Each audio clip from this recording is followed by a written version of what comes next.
He's the country's youngest presidential candidate in next year's election. Running under the Ang Kapatiran Party, Olongapo City Councilor John Carlos J.C. de los Reyes is turning 40 next year, yet he was selected unanimously by the party's National Electoral Committee from among 37 other people nominated. De los Reyes is active in promoting the social justice agenda of the church and is a strong advocate of social issues like poverty and human rights. Ang Kapatiran is confident that its principle and platform-centered politics, personified by de los Reyes, will destroy the paradigm of big money and popularity politics. But can this really be done? How can a young, unknown candidate backed by a small party compete with traditional politicians with power and money? Tonight, I talked to de los Reyes himself on The Big Picture.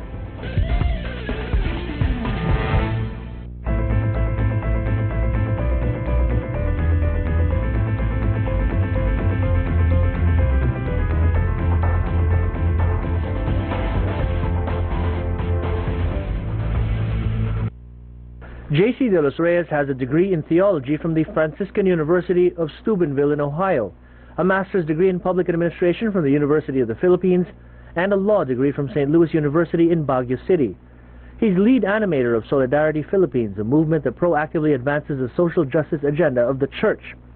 He's also executive director of Breaking the Yoke of Poverty Foundation, which oversees housing projects for the poor. De los Reyes is against extrajudicial killings and the Reproductive Health Code, saying it muddles women's rights.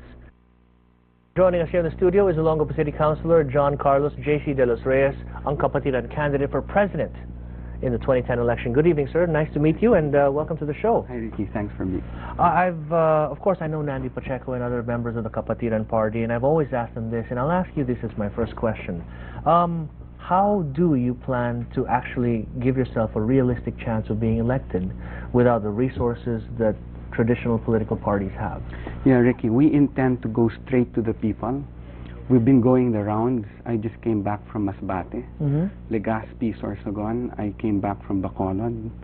And we are really going into the basic ecclesial communities, parishes, different parishes, and schools to assert the principles of the party and really proclaim the need for responsible and accountable political parties in the Philippines.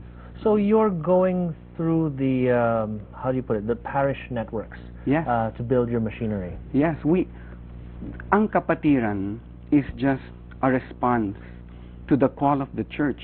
Ever since 1991, Nandi Pacheco was a member of the Plenary Council of the Philippines. So was my father, the late Sonny de los Reyes.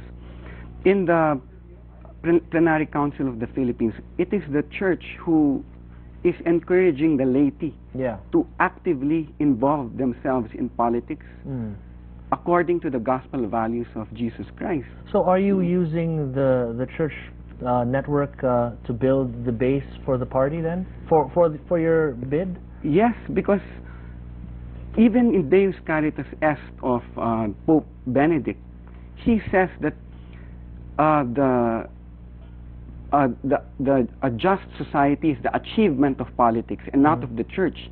It is up to the lay faithful to get in and to renew politics. So if that is what he's saying, then we are asking the shepherds of the church, the priests, to encourage the lay faithful, and they should be at the forefront of, forming consciences. Yeah. The words that were used was pastoral accompaniment. They have to be. But sir, I'm talking about actual on-the-ground political machinery. So these are the guys who are going to go out there and pass your flyers around, get the vote out, encourage people to vote, and guard the vote on election day and after that. So it's going to be the network of parishes. Yes, the network of parishes, the network of schools. We are expecting that given the extraordinary circumstances, Ricky, that our country now faces, the Filipino people in conscience must move, especially the youth. The party has entrusted the reins of, the reins of the party and hopefully the reins of government with the youth by me being chosen as their presidential candidate.